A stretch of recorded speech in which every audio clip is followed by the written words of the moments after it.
నవః.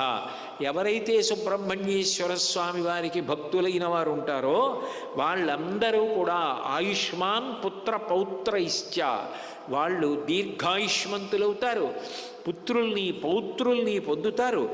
స్కంద సాలోక్యతాం వ్రజేత్, స్కందలోకాన్ని పొందుతారు, అంటే సుబ్రహ్మణ్య లోకాన్ని అంత్యకాలమునందు పొందుతారు అని. సుబ్రహ్మణ్యేశ్వర స్వామి వారు ఎంత శక్తివంతుడు అంటే తండ్రి అయినటువంటి పరమశివుణ్ణి అంత సంతోషపెట్టినటువంటి వాడు సుబ్రహ్మణ్యుడే. ఎందుకనంటే ఒకప్పుడు ఆయన స్వామిమలైలో మహాజ్ఞానిగా ఉంటాడు, చిన్న కౌపీనం కట్టుకుని కొండ మీద నించుని ఉంటాడు. అక్కడికి వెళ్ళి పరమశివుడు అడిగాడు, ప్రణవానికి అర్థం నువ్వేదో చాలా బాగా చెప్తావుట, ఏది ప్రణవానికి అర్థం చెప్పమన్నాడు. నిజానికి విద్యలన్నీ ఎవరి దగ్గర నుంచి వచ్చాయి? పరమశివుడి దగ్గర నుంచి వచ్చాయి. అటువంటి తండ్రికి తండ్రి సంతోషించేటట్టు ప్రణవార్థం చెప్పాలి. ఏది నువ్వేదో బాగా చెప్తావుట, గొప్ప జ్ఞానివిట, ఏది చెప్పు అన్నాడు. అంటే సుబ్రహ్మణ్యుడు అన్నాడు, నాన్నగారు లోకంలో ఒక మర్యాద ఉంది కదా, చెప్పేవాడు పైన కూర్చోవాలి, వినేవాడు కింద కూర్చోవాలి, అంతేగాని చెప్పేవాడి కన్నా వినేవాడు పైకి ఉండకూడదు. కాబట్టి మీరు కిందకి కూర్చోండి, నేను పైకి కూర్చుని చెప్తానన్నాడు అని ప్రణవానికి అర్థం చెప్పాడు.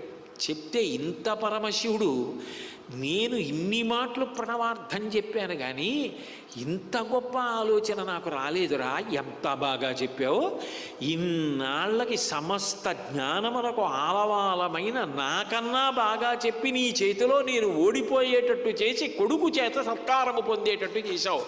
కొడుకు చేతిలో ఓడిపోవడం కన్నా తండ్రికి గొప్ప సత్కారం ఇంకేది ఉండదు.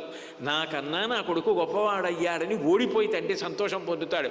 పుత్ర బ్రహ్మణ్యుడు ఎంత గొప్పవాడంటే భక్తుల్ని అంత ఆదరిస్తాట.